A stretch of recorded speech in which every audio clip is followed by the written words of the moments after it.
مولانا عبدالغفور حیدری کے درس تفسیر میں شامل ہونے کے لیے، ان کے تمام ویڈیوز کو دیکھنے کے لیے ان کے چینل غفور چینل یوٹیوب کو سبسکرائب کریں اور فیس بک کو فالو کریں۔ نحمده ونصلي ونسلم على رسوله الكريم اما بعد فاعوذ بالله من الشيطان الرجيم بسم الله الرحمن الرحيم يخادعون الله والذين آمنوا وما يخدعون إلا أنفسهم وما يشعرون صدق الله العظيم۔ آج آیت نمبر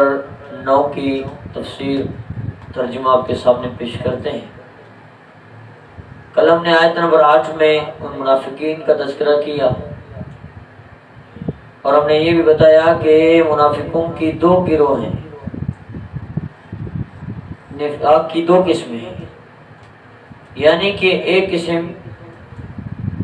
جو ابدی جہنمی ہے،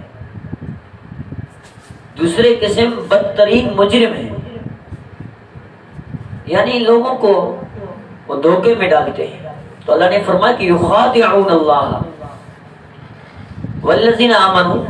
وہ اللہ تعالیٰ کو اور ایمان والوں کو دھوکہ دینا چاہتے ہیں، وہ اللہ کو بھی دھوکہ دینا چاہتے ہیں اور ایمان والوں کو دھوکہ دینا چاہتے ہیں، لیکن اللہ نے فرمایا ما یخدعون الا انفسهم، وہ ہمیں بھی دھوکہ نہیں دے سکتے، مومنوں کو بھی دھوکہ نہیں سکتے۔ اصل میں فرمایا لیکن دراصل خود اپنے ہی کو، اپنے جسم کو، اپنے ذات کو وہ دھوکہ دے رہے ہیں۔ وما یشعرون، مگر وہ سمجھتے نہیں ہیں، ان کو شعور نہیں ہے، ان کو سوچ نہیں ہے، ان کو اس بات پہ غور و فکر نہیں ہے۔ جب نبی علیہ السلام ہجرت کر کے مدینہ گئے تو مکہ چھوڑ کے مدینہ پہنچے تو وہاں 2 قبیلے اوس اور خزرج جو وہاں کے انصار میں تھے، وہ بھی انصار کے ساتھ شامل ہو گئے معاہدے میں۔ انہوں نے نبی علیہ السلام کے معاہدے میں آ کر انہوں نے مشرکانہ جو ترتیب تھا، بت پرستی، سب کچھ چھوڑ دی۔ یہودیوں نے اسلام قبول نہیں کیا۔ یہودیوں میں صرف ایک بڑا یہودی عالم تھا، حضرت عبداللہ بن سلام رضی اللہ تعالیٰ عنہ، اس نے ایمان قبول کیا، لیکن تب بھی منافقوں کا یہ خبیث گروہ قائم نہ ہوا تھا، یہ گروہ پیدا نہیں ہوا تھا یہودیوں کی چال چلن میں، لیکن عرب کے بعض قبائل سے صلح کر لی تھی اس بات میں۔ غزوہ جماعت کے قیام کی ابتدا یوں ہوئی، منافقوں کی ابتدا یہ ہوئی کہ مدینہ تشریف لانے کے بعد یہودیوں کے 3 قبیلے، بنو قینقاع، بنو نذیر اور بنو قریظہ۔ بنو قینقاع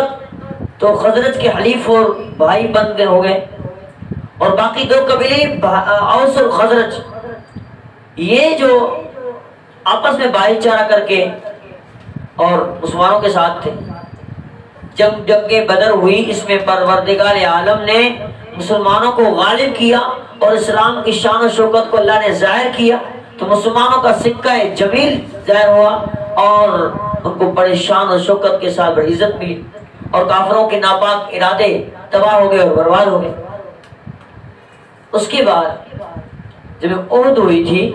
تو احد میں انہوں نے ایک سازش رچی اور منافقوں نے ایک جمعیت تیار کی، بڑی جماعت تیار کی انہوں نے، اور ان میں ان کا جو لیڈر تھا عبداللہ بن سلول، جو رئیس المنافقین تھا، منافقوں کا بڑا تھا۔ تو پروردگار عالم نے ان کے ناپاک ارادوں کو تباہ کیا۔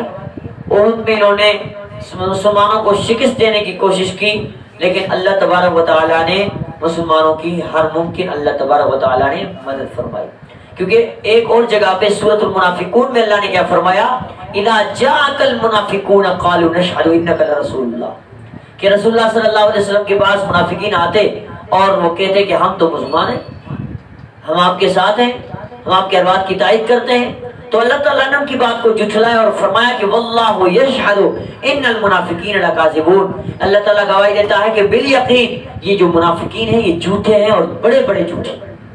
اور قرآن پاک میں اللہ نے فرمایا منافقوں کے بارے میں ان المنافقین تحت الاسفل من النار، منافقین مشرکین سے بھی زیادہ ان کو عذاب ہوگا، جہنم کے تہ خانے میں وہ پڑے ہوں گے۔ اللہ کریم سے دعا ہے رب العالمین ہم سب کو عمل کرنے کی توفیق عطا فرمائے اور منافقانہ رویے سے اللہ تعالیٰ ہم سب کو بچائے اور منافقانہ طریقوں سے ہم کو بچائے۔ وآخر دعوانا الحمدللہ رب العالمین۔